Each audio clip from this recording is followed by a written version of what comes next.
Hello and welcome back. अब हम कर रहे हैं अपना यूनिट नंबर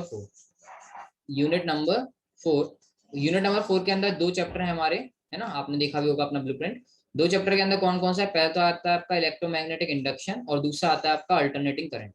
ओके, इसके पहले अपन इंपॉर्टेंट क्वेश्चन देख लेते हैं जल्दी से फटाफट। क्या है इलेक्ट्रोमैग्नेटिक इंडक्शन के अंदर? जहां तक उम्मीद है आपका सेल्फ इंडक्टेंस जो है वो पढ़ लेना, और जो म्यूचुअल इंडक्टेंस है, सेल्फ इंडक्टेंस और जो म्यूचुअल इंडक्टेंस है ऑफ सोलेनॉइड, ठीक है। सेल्फ इंडक्टेंस ऑफ सोलेनॉइड और म्यूचुअल इंडक्टेंस ऑफ सोलेनॉइड, ये वाला आप अच्छे से देख के जाना इलेक्ट्रोमैग्नेटिक इंडक्शन में, ठीक है। और क्या देख सकते हो आप, वो मैं आपको बताता हूँ। एक और क्वेश्चन देख लेना इसमें, ये तो ऑलमोस्ट मैं एक ही मानता हूँ उनको। दूसरा क्वेश्चन आप देख लेना इसमें, अपना इलेक्ट्रोमोटिव फोर्स होता है ना, जो मोशनल इलेक्ट्रोमोटिव फोर्स, क्या बोल रहा हूँ मैं, मोशनल इलेक्ट्रोमोटिव फोर्स, इसका एक फॉर्मूला है, डेरिवेशन है, वो देख लेना आप। ये सभी मैंने एक वीडियो के अंदर इंक्लूड कर रखा है, उसको मैं कमेंट सेक्शन में उसकी लिंक दे दूंगा आपको, वहाँ पे आप देख लेना उसको, ठीक है। ये सब मैंने उसके अंदर इंक्लूड कर रखा है इलेक्ट्रोमैग्नेटिक इंडक्शन वाला। ओके, अब बात करते हैं हमारा अपना टॉपिक हमारा अल्टरनेटिंग करंट। अल्टरनेटिंग करंट के इंपॉर्टेंट क्वेश्चन देख लेते हैं क्या। तो अल्टरनेटिंग करंट के सबसे पहला वाला इंपॉर्टेंट क्वेश्चन तो पी एवरेज वाला होता है, जो कि V R M S into I R M S और cos five, V R M S into I R M S into cos five होता है। एक तो ये होता है इंपॉर्टेंट क्वेश्चन, अगर 5 नंबर का देखें अपन तो। दूसरा ट्रांसफॉर्मर जो होता है वो भी इंपॉर्टेंट है आपका, ठीक है। तीसरा अगर हम क्वेश्चन देखें तो आपने देखा होगा ऐसे बहुत सारे सर्किट्स हैं, है ना। रेजिस्टेंस सर्किट होता है, सी सर्किट होता है कैपेसिटर वाला, एलसीआर सर्किट है। तो एलसीआर सर्किट के लिए आप याद रखना, एलसीआर का जहां तक है उम्मीद रहता है कि एलसीआर सर्किट के लिए आपको आ सकता है। तो एलसीआर सर्किट की जो रेजोनेंट फ्रीक्वेंसी होता है F is equals to 1/2 pi under root L C, ये वाला, इसका डेरिवेशन आपको आना चाहिए। तो मेनली तो ये तीन है, और अगर आपको एक और चाहिए तो आप चौथे में ऐड कर सकते हो। इनके लिए सब वो निकालते हैं अपन, रिएक्टेंस वगैरह निकालते हैं, एलसीआर सर्किट का, सीआर सर्किट का, एलआर सर्किट का, तो वो उसको आप देख लेना, ठीक है। तो ये तीन तो मैं आपको इसमें करा देता हूँ आज की वीडियो में। ओके, चलो स्टार्ट करते हैं। सबसे पहले अपन स्टार्ट कर लेते हैं अपना ये पी एवरेज से स्टार्ट करते हैं। ओके, चलिए तो चलते हैं पहले क्वेश्चन पे अपने पावर एवरेज वाला। अपन को क्या प्रूव करना है, ये हमारा क्वेश्चन है कि average power in LCR circuit equal to होता है वी आर एम एस, मतलब पोटेंशियल कौन सा, root mean square potential into I R M S into cos phi. Cos phi cos theta जो भी आपके उसमें लिखा हो आप देख लेना, ठीक है। चलो अपन स्टार्ट करते हैं। इसमें आपको एलसीआर सर्किट बनाना है। एलसीआर सर्किट बनाना मतलब आपको एक इंडक्टर चाहिए, तो इंडक्टर अपन ऐसे मान लेते हैं, ये इंडक्टर है हमारे पास। उसके बाद क्या चाहिए, कैपेसिटर चाहिए, तो मान लो ये कैपेसिटर है, कैपेसिटर है और एक रेजिस्टेंस है। तो ये अपना एलसीआर सर्किट है। ये अपना एलसीआर सर्किट होगा, ये हमारा एल हो जाएगा जिसको हम वी एल मान लेते हैं। इसके अंदर जो पोटेंशियल है वो वी एल है, इसके अक्रॉस जो पोटेंशियल है वो वी सी है। इसको नीचे लिखना है, एक्चुअली मैंने ऊपर लिख दिया गलती से, तो ऐसे लिखना है, इसको वी आर मानेंगे, है ना। ऐसे लिखना है, सॉरी गलती से वी एल, ये हो जाएगा, ये वी सी हो जाएगा, ये वी आर हो जाएगा, ठीक है। ऊपर क्या लिखोगे, ऊपर आप एल सी आर लिखोगे। एल सी आर मतलब ऊपर वाले को एल, फिर सेकंड वाले को सी और थर्ड वाले को R, L C R. Okay, इनके अक्रॉस हमने कोई बैटरी कनेक्ट नहीं करनी, क्योंकि हम अल्टरनेटिंग करंट की बात कर रहे हैं, इसलिए मैं यहाँ पे अल्टरनेटिंग करंट हमने अप्लाई कर दिया। ये अल्टरनेटिंग करंट है, तो जो अल्टरनेटिंग करंट है उसका हम वैल्यू मान लेते हैं। ये जो हमने अल्टरनेटिंग करंट अप्लाई किया है वो कितना है वो हम देख लेते हैं यहाँ पे। तो लिखेंगे हम लेट, लेट कंसीडर करते हैं, लेट कंसीडर, थोड़ा सा लिखवा देता हूँ। Let consider we apply an alternating current EMF. एक अल्टरनेटिंग करंट ईएमएफ हमने अप्लाई कर दिया है एलसीआर सर्किट पे, ठीक है। तो वो है V is equals to V naught sine omega T, V is equals to V naught sine omega T. ये पोटेंशियल हमने यहाँ पे अप्लाई कर दिया, V equal to V naught sine omega T, potential apply कर दिया। अब ऑब्वियस सी बात है कि पोटेंशियल अप्लाई कर रहे हैं, ये पोटेंशियल अप्लाई किया है तो यहाँ पे करंट भी आएगी, इसका मतलब इस सर्किट के अंदर एक करंट जाएगी, उसको अपन आई मान लिया, है ना। तो अपन क्या बोलेंगे यहाँ पे, अपन आई निकालते हैं, तो यहाँ पे लिखेंगे अपन। अब डिपेंड, अच्छा ये आपने पहले पढ़ा होगा कि अलग अलग सर्किट होते हैं, जैसे इंडक्टर में करंट आगे चलेगी या पीछे चलेगी, ऐसी कैपेसिटर। जैसे आर में, आर जो होता है दैट इज रेजिस्टेंस, रेजिस्टेंस में जो करंट और पोटेंशियल होता है उनमें कोई फेज डिफरेंस नहीं होता। कैपेसिटर में 90 का फेज डिफरेंस होता है और एल में भी फेज डिफरेंस 90 डिग्री का होता है, ठीक है। तो अपन मान लेते हैं कि हमने यहाँ पे एज्यूम कर लिया है कि if alternating current that is AC develop करती है, if alternating current develop lag behind, develop करती है लेग्स बिहाइंड, मतलब पीछे चल रही है, lags LAGS, lags behind, behind किसके, ईएमएफ के, जो हमने अप्लाइड ईएमएफ है, lags behind applied EMF, applied EMF के पीछे चल रही है, ठीक है। कितना, by a phase angle 5, by a phase angle 5, phase angle 5। Then क्या हो जाएगा तब, तब क्या होगा, सिंपल सा I is equals to I naught sine, I is equals to I naught sine, ये फेज एंगल कहलाता है, ये जो ओमेगा टी होता है वो फेज एंगल कहलाता है।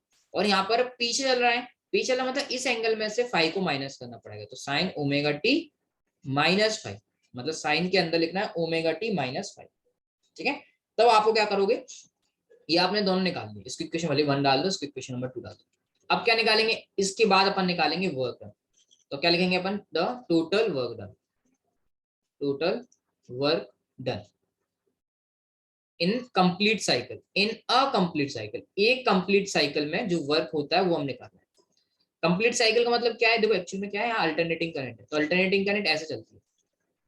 तो ये साइकिल, एक साइकिल पूरा माना जाता है, जब पॉजिटिव हाफ जाएगी फिर ये नेगेटिव हाफ जाएगी, तो इसको हम एक कंप्लीट साइकिल मानते हैं। और कंप्लीट साइकिल के लिए जो टाइम पीरियड होता है उसको हम कैपिटल टी मानते हैं। तो यहाँ पर 0 टाइम था, फिर यहाँ पर आने में उसको टी टाइम लगा, तो इसका मतलब वर्क डन निकाला, तो वर्क डन इक्वल्स टू हो जाएगा, इंटीग्रेशन करेंगे हम 0 से टी, 0 से टी। और वर्क डन का आपको फॉर्मूला पता होगा, वर्क डन वैसे तो क्या होता है वो पता होगा कि सिंपल सा फोर्स इनटू डिस्प्लेसमेंट होता है, नॉर्मल अगर उसमें जाते हैं अपन काइनेमेटिक्स में। बट यहाँ पर आप देखोगे जो जो वर्क डन होता है वो होता है आपका ईएमएफ, ईएमएफ को अपने वी से रिप्रेजेंट किया, सॉरी, तो ईएमएफ बोले तो पोटेंशियल इनटू करंट, तो वी इनटू आई, और इसका इंटीग्रेशन कर देना विद रिस्पेक्ट टू टाइम, ये हो, ठीक है। तो क्या लिखा मैंने, वर्क इक्वल्स टू क्या हो गया, v इंटू आई इंटू डी टी, ये आपको इसमें याद रखना है बस। तो वर्क इक्वल्स टू क्या हो जाएगा, 0 से t, v का वैल्यू हमारे पास इक्वेशन नंबर 1 से कितना था, v not sine omega T, ऐसे ही i का वैल्यू है हमारे पास है, तो v not sine omega T, यहाँ पर स्पेस कम है इसलिए मैं नीचे लिख रहा हूँ, आपको आगे लिखना है इंटू में ना, इंटू में I naught sine omega T minus 5, right, into D T, D T मतलब डिफरेंशिएशन करना विद रिस्पेक्ट टू टाइम, ठीक है। चलो इसको मैं अगली स्लाइड में करता हूँ प्रॉपर तरीके से। तो वर्क इक्वल्स टू क्या हो जाएगा, देखो जिसमें टी आ रहा है उसको तो अंदर रखो, जैसे साइन ओमेगा टी में टी आ रहा है, ये साइन ओमेगा टी माइनस 5 में भी टी आ रहा है, तो इन दोनों को तो अंदर रखो, वी नॉट आई नॉट आ जाएगा आपका बाहर। तो वर्क इक्वल्स टू हो जाएगा वी नॉट आई नॉट आपने ले लिया बाहर, इंटीग्रेशन 0 से टी, और ये हो जाएगा आपके पास साइन ओमेगा टी इंटू में दूसरे में क्या था, साइन ओमेगा टी माइनस 5 था, ओमेगा टी माइनस 5 और ये डी टी, राइट। तो वर्क इक्वल्स टू क्या हो जाएगा, तो ये हो जाएगा V naught I naught integration 0 से T sine omega T into sine omega T minus 5। यहाँ पर हम फॉर्मूला लगा देते हैं, क्या फॉर्मूला आए थे इसमें, पहले डिवाइड करते हैं, 2 से डिवाइड, 2 से मल्टीप्लाई, तो ये जाएगा 2 sign omega T minus 5 D. यहाँ पर एक ट्रिग्नोमेट्रिक का फॉर्मूला होता है, वो आपको यहाँ पे अप्लाई करना। तो वर्क डन इक्वल्स टू आ गया V naught I naught upon 2, integration वही लिखा हमने 0 से टी, क्योंकि हम फॉर्मूला अप्लाई कर रहे हैं। तो जो फॉर्मूला होता है वो क्या होता है, वो फॉर्मूला है कॉस, यहाँ लिख दो पहले मैं आपको फॉर्मूला, ये फॉर्मूला है 2 साइन ए साइन बी, क्या लिखा मैंने फॉर्मूला, 2 साइन ए साइन बी। 2 साइन ए साइन बी आपको निकालना है, तो इसका फॉर्मूला क्या होगा, सिंपल से साइन ए साइन बी निकालना, तो ये हो जाएगा कॉस ए माइनस बी, क्या लिखा मैंने, cos A minus B minus cos A plus B, cos A minus B minus cos A plus B. तो ए की जगह हो जाएगा ओमेगा टी और बी की जगह हो जाएगा ओमेगा टी माइनस 5, तो हो जाएगा कॉस ए माइनस बी, ए मतलब ओमेगा टी, तो ओमेगा टी आ गया, माइनस बी, तो ये बी वैल्यू, इसके साइन चेंज कर देंगे, तो ये हो जाएगा माइनस ओमेगा टी, और जो माइनस का 5 है वो हो जाएगा प्लस का 5, और फिर ये माइनस एज इट इज, और फिर कॉस, फिर क्या लिखा है ए प्लस बी, तो ए का वैल्यू है ओमेगा टी और बी का वैल्यू है ओमेगा टी माइनस 5, तो प्लस ओमेगा टी माइनस 5, यहाँ लिखा हूँ माइनस 5 और ये डी टी। तो यहाँ देखो ओमेगा टी से तो ओमेगा टी कट जाएगा, तो वर्क डन इक्वल्स टू क्या हो जाएगा हमारे पास, V naught I naught upon 2 integration 0 से टी, तो ये हो जाएगा हमारे पास cos 5 माइनस ओमेगा टी को हम ऐड करेंगे, देन हो जाएगा cos 2 ओमेगा टी माइनस 5, और ये हो गया डी टी। ये पूरे का इंटीग्रेशन ऐसे ब्रैकेट लगा के चलना, ठीक है, यहाँ पे भी ऐसे पूरा ब्रैकेट लगा के डी टी लिखना, ओके। चलो ये हमने फॉर्मूला यहाँ पे अप्लाई कर दिया। अब क्या करेंगे, अब हमको करना है इसका इंटीग्रेशन, क्या करना है इसका, आपको भी इंटीग्रेशन करना, तो कर देते हैं इंटीग्रेशन जल्दी से फटाफट। तो work equals to V naught I naught upon 2, देखो cos 5, इसमें तो 5 आ रहा है, टाइम तो है नहीं, t तो है नहीं, तो ये तो कांस्टेंट है, जब कांस्टेंट का इंटीग्रेशन करते हैं हम तो वो हो जाता है t इंटू cos 5, जिसके रिस्पेक्ट में इंटीग्रेशन करते हैं, t के रिस्पेक्ट में इंटीग्रेशन कर रहा है तो t इंटू cos 5 माइनस इसका इंटीग्रेशन करेंगे, किसका, इसका इंटीग्रेशन करेंगे। तो कॉस का इंटीग्रेशन होता है साइन, क्या होता है कॉस का इंटीग्रेशन, साइन। तो ये आ जाएगा साइन 2 ओमेगा टी माइनस 5। जो साथ में होता है ना उसका डिफरेंशिएशन करना पड़ता है अपॉन में, तो 2 ओमेगा टी माइनस 5 का डिफरेंशिएशन करोगे तो वो आपके पास आ जाएगा 2 ओमेगा। इसका टेंशन नहीं लेना, ये वैल्यू आपकी 0 हो जाएगी, ठीक है, और लिमिट यहाँ से 0 से t। इसका इतना टेंशन नहीं लेना, अगर आप ये वाली स्टेप डायरेक्ट हटा के डायरेक्ट ये वाली स्टेप भी लिख दोगे तब भी कोई प्रॉब्लम नहीं होगी। ये वाली वैल्यू आंसर क्या हो जाएगा, 0 हो जाएगा। कैसे हो जाएगा, वो वैल्यूज पुट करते हैं ना इसलिए आंसर 0 हो जाता है। वैल्यूज किसकी पुट करते हैं, ये जो अपर लिमिट लोअर लिमिट, तो मैं उसको डायरेक्ट लिख दूंगा 0। इसको मैं हटाऊंगा तो मैं यहाँ पे लिखूंगा सिंपल सा T cos 5, T cos 5 5 sorry T cos 5 और लिमिट हो गई 0 से t। अब इसके अंदर आप वैल्यूज पुट कर दो, ठीक है। तो क्या हो जाएगा, वर्क इक्वल्स टू हो जाएगा V naught I naught upon 2। थोड़ा सा डेरिवेशन इसका लेंदी लेकिन इजी है। तो ये हो जाएगा टी कॉस 5 और 0 रखेंगे तो मतलब ही नहीं है, तो ये टी कॉस 5 क्या गया, टी कॉस 5। ये वाला टर्म तो आपका 0 रहता है, तो ये आ गया टी कॉस 5। बस यहाँ की बात तो आपको हो गया, प्रूफ अब कुछ नहीं। तो वर्क डन इक्वल टू क्या आ गया, वी नॉट, यहाँ फिर से लिख रहा हूँ मैं, V naught I naught upon 2 और ये हो गया था टी कॉस 5, ये आ गया था आपके पास। बस अब क्या है, तो आपको हो गया समझ लो कंप्लीट। तो वी नॉट अपॉन 2 को मैं ऐसे लिख दूंगा, इसको क्या देखना, वी नॉट अपॉन रूट 2 और आई नॉट अपॉन रूट 2। तो देखो नीचे रूट टू का मल्टीप्लाई करो तो 2 आ जाएगा, बस मैंने सेपरेट कर दिया। सेपरेट क्यों किया, क्योंकि हमें यहाँ पे वी आर एम एस चाहिए, वी नॉट नहीं चाहिए। देखो समझ लो, वी नॉट बोलते हैं पीक वैल्यू, वी नॉट क्या होती है, पीक वैल्यू होती है जो कि सबसे मैक्सिमम होती है। उसके बाद आता है वी आर एम एस, जिसको हम बोलते हैं root mean square value. R से रूट, एम से मीन और एस से square, root mean square value. और एक होती है V average, average value. 3 value होती है, इनके बीच में रिलेशन होता है, उसको आप अच्छे से याद रख लेना। तो V naught upon root 2 I naught upon root 2 हमने ये कर दिया, और ये टी इंटू कॉस 5। लेकिन हमको तो वर्क निकालना ही नहीं है, हमको तो पावर निकालना है। कोई बात नहीं यार, टाइम है ना, टाइम को डिवाइड में ले जाओ। तो ये हो जाएगा work upon time is equal to क्या हो गया, वी नॉट अपॉन रूट 2 हो जाता है V R M S, I naught upon root 2 हो जाता है आई आर एम एस, और ये कॉस 5। तो वर्क अपॉन टाइम क्या होता है, पावर। तो पी एवरेज इक्वल टू हमारे पास आ गया V R M S I R M S cos 5, ठीक है। इसको अगर आर एम एस की जगह वी, देखो वी आर एम एस को हम ऐसे लिख सकते हैं, वी ऑफ वी, ऐसी आई आर एम एस को हम आई वी लिख सकते हैं। तो आप कंफ्यूज मत होना इस तरह, नहीं तो आर एम एस होता है ये वी कहाँ से आ गया, वी है ना वर्चुअल के लिए होता है, वर्चुअल है ना, वर्चुअल वैल्यू। ये एक्चुअली में वर्चुअल वैल्यू होती है आरएमएस, इसलिए ठीक है। तो वी वी आप इसको लिख सकते हो, मतलब अगर ऐसा प्रूफ करने के लिए आए तब भी आपको यही डेरिवेशन करना है, ये दोनों सेम मीनिंग है। ओके, तो ये हो गया पहला अपना क्वेश्चन जो अपन ने डिसाइड किया था कि इसको करना है। तो ये हो गया पहला क्वेश्चन। ट्रांसफॉर्म में देखो, ट्रांसफॉर्म में नहीं करूंगा, ट्रांसफॉर्म में कोई डेरिवेशन नहीं है, सिंपल सा आपको डायग्राम वगैरह बनाना तो आप कर लेना। सेकंड वाला मैं कराया, थर्ड वाला कराया था एलसीआर में, जो रेजोनेंट फ्रीक्वेंसी को प्रूव करना होता है ना, F is equals to 1/2 pi under root LC, इसको मैं प्रूव कराया। तो अपना सेकंड जो थर्ड एक्चुअल में सेकंड ट्रांसफॉर्म आप लोग करना, घर पे कर लेना आप लोग। थर्ड है रेजोनेंट फ्रीक्वेंसी अपन को ड्राइव करना है एलसीआर सर्किट के लिए, दैट इज 1/f = 1/2 एलसी। इसका डेरिवेशन करना है अपन को। तो सिंपल सा अपन क्या करेंगे, इसमें एक एलसीआर सर्किट बना लेते हैं जल्दी से। मान लो ये अपना इंडक्टर हो गया, ये एल हो गया, ये अपना कैपेसिटर हो गया, पैरेलल प्लेट कैपेसिटर, और ये अपना रेजिस्टेंस हो गया। इसके अक्रॉस क्या करा अपन ने, एक अल्टरनेटिंग करंट यहाँ पे अप्लाई कर दिया।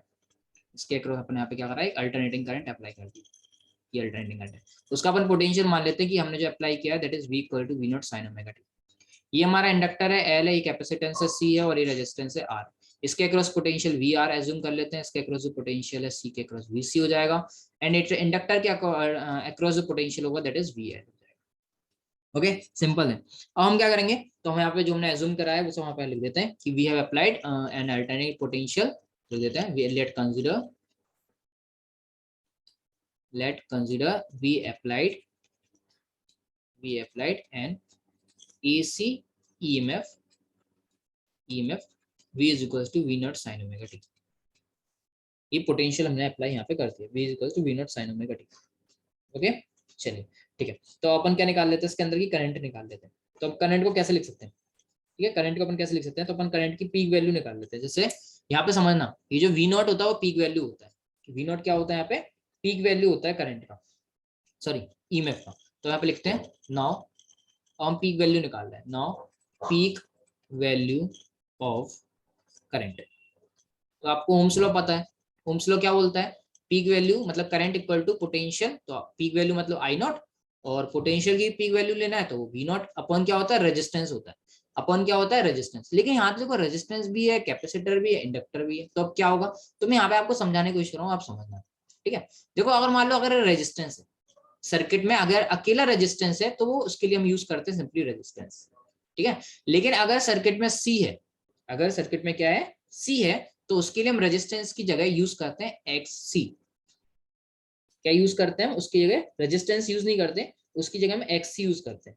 ठीक है, और अगर इंडक्टर है, इंडक्टर की जगह हम करते हैं एक्स एल। अब ये एक्स सी और एक्स एल क्या है, ये आप समझ लो यहाँ पे। तो रेजिस्टेंस में रेजिस्टेंस होता है, कैपेसिटर में एक्स सी होता है, और इंडक्टर में एक्सएल होता है। एक्स सी को अपन क्या बोलते हैं, एक्स सी का जो नाम होता है वो मैं बता देता हूँ आपको, कैपेसिटिव रिएक्टेंस। कैपेसिटिव रिएक्टेंस, इसका काम वही है जो रेजिस्टेंस का काम है, बस ये कैपेसिटर के लिए यूज होता है जो करंट को फ्लो करने में रोकेगा। ऐसी एक्सएल आ जाएगा जो हो जाएगा इंडक्टिव रिएक्टेंस। क्या हो जाएगा, इंडक्टिव रिएक्टेंस। ये तो ना आप सर्किट पढ़ोगे तो उसमें आ जाएगा। एक्स सी का जो फॉर्मूला होता है इक्वल टू होता है 1 upon omega C. X C is equal to 1 upon omega C, और यहाँ लिख देता हूँ एक्सएल इज इक्वल टू होता है omega L. XL X C is equal to 1 upon omega C, और XL equal to omega L. Omega, दोनों omega same है। ओमेगा का मतलब होता है एंगुलर फ्रीक्वेंसी। ओमेगा का मतलब क्या है यहाँ पे, एंगुलर फ्रीक्वेंसी। एल का मतलब कोफिशिएंट ऑफ इंडक्टर या इंडक्टर की वैल्यू समझ लो। सी का मतलब कैपेसिटेंस या कैपेसिटर की वैल्यू। राइट, चलो अब एलसीआर सर्किट, ये तो आर था तब आर था, सी था तो एक्सी था, एल था तो एक्सएल था। लेकिन एलसीआर सर्किट में हम क्या करेंगे, तो एलसीआर सर्किट में हम जेड लेके चलते हैं। एलसीआर सर्किट में हम क्या लेके चलेंगे यहाँ पे, जेड। जेड क्या कहलाता है, तो मैं यहाँ पे लिख देता हूँ, जेड को हम इम्पीडेंस कहते हैं। जेड को हम क्या बोलते हैं यहाँ पे, इम्पीडेंस कहते हैं। ओके, और जेड का वैल्यू क्या होता है तो वो यहाँ पे आपको एक्सप्लेन कर देता हूँ। जेड का जो वैल्यू होगा वो होगा आपका पास under root R square plus XL minus XC का होल स्क्वायर। ये याद रखना आपको, R square plus XL minus XC का होल स्क्वायर। ये स्पेशली इसी के लिए होता है। इसको एक्ससी माइनस एक्सएल का होल स्क्वायर लिखो, या एक्सएल माइनस एक्ससी का होल स्क्वायर लिखो, स्क्वायर है तो कोई फर्क पड़ने वाला नहीं। ये वैल्यूज इसमें रख देते हैं तो I naught is equal to हमारे पास आ जाएगा वी नॉट अपॉन, ये एक्स्ट्रा ज्ञान है, ये इसमें इंक्लूड नहीं है ना, V naught upon under root R square plus XL minus XC का होल स्क्वायर। ये आ गया एक्सएल माइनस एक्स का होल स्क्वायर। ठीक है, अब देखो हमें प्रूफ करना है F is equal to 1 upon 2 pi under root LC. तो ये ना एक फ्रीक्वेंसी है, ये क्या है, एक फ्रीक्वेंसी, इसको हम बोलते हैं रेजोनेंट फ्रीक्वेंसी। तो हमको पता है, क्या पता है, तो मैं लिखेंगे एट रेजोनेंस। एट रेजोनेंस, ये रेजोनेंस की कंडीशन है, जिसको आप टैंक सर्किट भी बोल सकते हो। रेजोनेंस की कंडीशन ये होता है कि उसमें एक्सएल और एक्ससी, बोले तो एक्सएल और एक्ससी दोनों क्या हो जाते हैं, बराबर होते हैं। एक्सएल और एक्ससी को बराबर कर देंगे तो दिस एम्प्लाइज, क्या मतलब हुआ इसका मतलब, इसका मतलब ये हुआ कि ये जो z है, देयरफॉर अपन z की अगर वैल्यू निकालें तो z क्या आ जाएगा, इसमें वैल्यू पुट कर दो, एक्सएल और एक्ससी को इक्वल कर दो तो क्या जाएगा, z equal to R. But हमारा टारगेट ये था ना z equal to R proof करने के लिए, हमारा टारगेट तो ये फ्रीक्वेंसी निकालने के लिए। तो यहां से आपको याद रखना है एक्सएल इक्वल टू एक्ससी होता है रेजोनेंस पर, रेजोनेंट की कंडीशन पर एक्सएल इक्वल टू एक्ससी होता है। तो आपने लिखा again XL is equal to XC. XL का फॉर्मूला मैं आपको बता चुका हूँ, देखो आपको याद होगा, XL equal to omega L और X equal to 1 upon omega C. तो एक्सएल इक्वल टू हो गया क्या, ओमेगा एल, और एक्स इक्वल टू हो गया 1 अपॉन ओमेगा सी। सिंपल। अब ओमेगा ओमेगा को इधर ले जाओ तो ओमेगा का ओमेगा से मल्टीप्लाई किया तो ओमेगा स्क्वायर, एल को नीचे लेके आ गए तो 1 अपॉन एल सी हो गया। ओमेगा इज इक्वल टू होता है 2 पाई एफ, क्या होता है, omega is equal to 2 pi F, ठीक है, का होल स्क्वायर, क्योंकि स्क्वायर इसलिए अपॉन 1 अपॉन एल सी। क्या करना है, इसका स्क्वायर कर दे, नहीं इसका स्क्वायर नहीं करते। क्यों नहीं करते, क्योंकि देखो हमें एफ चाहिए, सिंपल क्या चाहिए, एफ। तो अपन एक काम करते हैं, इस स्क्वायर को यहाँ पे ले आते हैं, तो स्क्वायर को वहां पर ले जाएंगे तो क्या हो जाएगा, अंडर रूट हो जाएगा। तो 1 का अंडर रूट तो 1 हो जाएगा, बट एलसी का अंडर रूट हो जाएगा अंडर रूट एलसी। और 2 पाई एफ को नीचे भेज देंगे, ये वाला जो 2 पाई एफ है नीचे भेज दिया, तो रेजोनेंट फ्रीक्वेंसी हमारे पास आ गई, F is equal to 1 upon 2 pi under root LC. आना सिंपल क्वेश्चन। अब बताओ ऐसे क्वेश्चन को अगर अपन छोड़ दें एग्जाम में तो क्या मतलब है, ठीक है, ओके। तो ये है अपने पास रेजोनेंट फ्रीक्वेंसी, सिंपल सा फॉर्मूला। तो ये अपना यहाँ पे चैप्टर कंप्लीट होता है। अच्छा अब मैं आपको रिकमेंड करता हूँ, ये तो सिंपल थी, इसके बाद आप क्या करोगे, इसके बाद ये बहुत सारे आपके पास सर्किट, जैसे एक था रेजिस्टेंस सर्किट, तो रेजिस्टेंस सर्किट में, रेजिस्टेंस जब सर्किट यूज करते हैं हम, तो जो पोटेंशियल है और करंट है, पोटेंशियल और करंट के बीच में जो फेज एंगल होता है, जो फेज एंगल होता है वो क्या होता है, 0 होता है। फेज एंगल क्या होता है, 0 होता है, याद रखना इसमें। ठीक है, जब अपन एल यूज करते हैं, एल बोले तो इंडक्टर, तो इंडक्टर में क्या होता है, पोटेंशियल बोले तो वी जो है वो लीड करता है, क्या करता है, लीड करता है। ठीक है, किसको, आई को। मतलब इसका अगर आप डायग्राम बनाओगे तो डायग्राम में अगर मान लो मैं अगर डायग्राम बनाता हूँ उसका, तो इसमें क्या होता है, आई पीछे चलता है, इसमें आपका आई पीछे चलेगा। मान लो ये आपका टोटल ये ई चल रहा है आपका, ये आपका ई चल रहा है, तो ये ई है, तो यहाँ पर आई इधर चला जाएगा आपका, क्योंकि आई माइनस में चलेगा, आई पीछे चलता है, याद रखना। अगर अपन कैपेसिटर यूज करते हैं तो कैपेसिटर में आई लीड करता है, आई जो है वी से आगे होगा, आई जो है वो लीड करेगा पोटेंशियल को, तो आई आपके पोटेंशियल से क्या होगा, आगे चला जाएगा। ठीक है, तो ये बात याद आपको याद रखना है। और रेजिस्टेंस में दोनों सेम चलते हैं, मान लो यहाँ वी जा रहा है तो इसी में आपका आई जाएगा, सेम, कोई फेज डिफरेंस नहीं होगा। तो इसके सर्किट है तो इनको अच्छे से कर लेना, ये तो इंडिविजुअल सर्किट हो गए। इसके बाद एल और सी को आप इंक्लूड कर दोगे तो क्या सर्किट बनेगा, ऐसी आर और सी को इंक्लूड कर दोगे तो क्या सर्किट बनेगा। और है ना, दो सर्किट आपको दे रखे हैं, एलसीआर वाला मैंने आपको यहाँ पे एक्सप्लेन कर दिया, इजी है, इनको आप देख लेना, है ना, एक बार देख के जाना, इनमें से आपके फंसे। तो ये चैप्टर आपका अल्टरनेटिंग करंट वाला चैप्टर। और जो इलेक्ट्रोमैग्नेट इंडक्शन का चैप्टर है उसको मैंने आपको बताया, मैं आपको वीडियो लिंक कमेंट सेक्शन में उसकी लिंक डाल दूंगा, तो आप इलेक्ट्रोमैग्नेटिक इंडक्शन वहां से कर लेना। और अल्टरनेटिंग करंट में ये आपका ऑलमोस्ट हो गया। इसमें आपको ये वाला फॉर्मूला याद रखना है, डेरिवेशन, और डेरिवेशन इसका, ट्रांसफार्मर में दो होते हैं, स्टेप अप स्टेप डाउन, तो उसका तो सिंपल है, आप आराम से याद कर लोगे। ठीक है, और प्लस फोर्थ नंबर में मैं जो बोल रहा था वो सर्किट्स है, इतना कर लेना, आपका आराम से इसमें कवर हो जाएगा। ओके, तो ये वीडियो यहीं पे स्टॉप करता हूँ, unit number 4। Thank you, thank you.